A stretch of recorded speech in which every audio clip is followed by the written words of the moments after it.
Time travel यानी समय यात्रा एक ऐसा कॉन्सेप्ट जिसे आज तक हमने केवल फिल्मों में ही देखा है। लेकिन आज हम आपको एक ऐसी ही घटना के बारे में बताएंगे जहां टाइम ट्रेवल का ये कॉन्सेप्ट सच होता सा लगता है। ये कहानी है एक ऐसे रहस्यमयी प्लेन की जो बीच हवा से अचानक गायब हो गया था और जब वो वापस मिला तो 35 साल बीत चुके थे। दरअसल ये घटना 4 सितंबर 1954 को सैंटियागो एयरलाइन की फ्लाइट EWA 513 के साथ घटी थी। ये घटना इतनी डरावनी और रहस्यमयी थी कि इस घटना को दुनिया के सामने आने से पूरी तरह रोका गया, लेकिन बावजूद इसके ये खबर आग की तरह पूरी दुनिया में फैल गई। 4 सितंबर 1954 को सैंटियागो एयरलाइन की फ्लाइट EWA 513 ने वेस्ट जर्मनी के एक एयरपोर्ट से 52 लोगों के साथ पोर्टो एलेग्रे ब्राजील के लिए उड़ान भरी। शुरू में सब कुछ सही जा रहा था, लेकिन कुछ ही घंटों बाद फ्लाइट का कॉन्टैक्ट कंट्रोल रूम से टूट गया। कंट्रोल रूम से कोई भी व्यक्ति ना तो पायलट से संपर्क में था और ना ही कोई पायलट किसी को संपर्क कर पाने में सफल हो रहे थे। कंट्रोल स्टेशन ने फ्लाइट के पायलट से भी संपर्क करने की पूरी कोशिश की, लेकिन कुछ भी हाथ नहीं लगा। काफी प्रयासों और सर्च ऑपरेशन के बाद सबने यही सोचकर उम्मीद छोड़ दी कि इस फ्लाइट को शायद नीला आसमान निगल गया है। यात्रियों के परिजन और अन्य लोगों ने भी मान लिया कि अब उन्होंने इन यात्रियों और EWA 513 को हमेशा के लिए खो दिया है और वे कभी भी वापस नहीं आएंगे।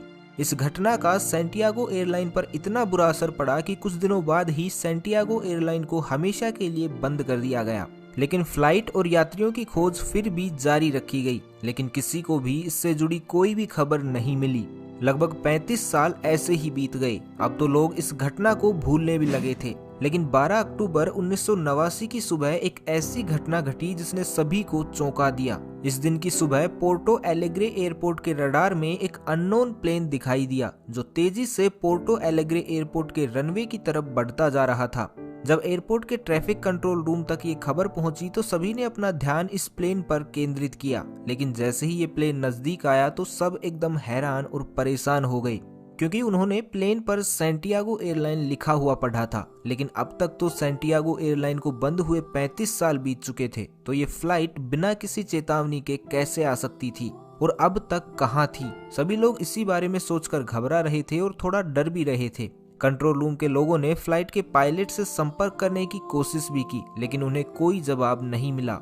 ये घटना जितनी उत्सुकता पैदा करने वाली थी उतनी ही डराने वाली भी थी, लेकिन अभी कंट्रोल रूम के लोगों को इस बात का बिल्कुल भी एहसास नहीं था कि अभी ये घटना और भी डरावना रूप लेने वाली है, जिससे उनके होश उड़ने वाले हैं।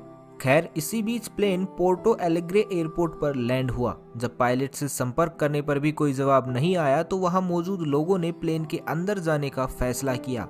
जैसे तैसे वहां के लोगों ने प्लेन का दरवाजा खोला, लेकिन वो अंदर जाने के नाम से डरे हुए थे। लेकिन मन में एक जिज्ञासा भी थी कि आखिर प्लेन के अंदर चल क्या रहा है। हिम्मत करके जैसे ही लोग अंदर गए तो प्लेन का मंजर देखकर सभी हैरान हो गए। प्लेन में जितने भी यात्री थे सभी कंकाल में तब्दील हो चुके थे, लेकिन सभी कंकाल अभी भी उसी हालात में थे जिस हालात में वो फ्लाइट 35 साल पहले अपनी उड़ान के कुछ ही घंटों बाद गायब हुई थी। यहाँ तक कि सभी कंकालों की सीट बेल्ट भी बंधी हुई थी। अब यहाँ लोगों के मन में काफी सवाल भी थे, जिनका जवाब लेने के लिए एयरपोर्ट अथॉरिटी के लोग कॉकपिट के दरवाजे की तरफ पायलट से मिलने गए। लेकिन जैसे ही उन्होंने दरवाजा खोला तो हक्के बक्के रह गए। प्लेन का पायलट भी कंकाल बन चुका था, लेकिन पायलट के हाथ अभी भी प्लेन के नेविगेशन कंट्रोल पर ही थे, जो बहुत चौंकाने वाली बात थी।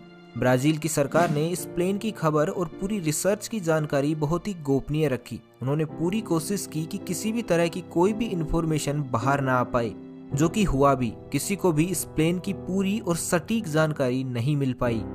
जब ब्राजील सरकार की तरफ से इस तरह का रवैया दिखाया गया तो इस बात ने बहुत सी इन्वेस्टिगेशन एजेंसी का ध्यान अपनी ओर केंद्रित कर लिया, जिसमें से कुछ पैरानॉर्मल इन्वेस्टिगेशन एजेंसी सबसे आगे थी। इन्वेस्टिगेटर ये जानने में बहुत दिलचस्पी दिखाने लगे थे कि आखिर उस दिन क्या हुआ था। आखिर उस घटना में ऐसे कौन कौन से राज छुपे हुए थे जो पैरानॉर्मल एजेंसी और ब्राजील सरकार बाहर नहीं लाना चाहती थी। उस समय एक काफी मशहूर पैरानॉर्मल इन्वेस्टिगेटर और साइंटिस्ट हुआ करते थे, जिनका नाम डॉक्टर कोल से अट्टेले हुआ करता था।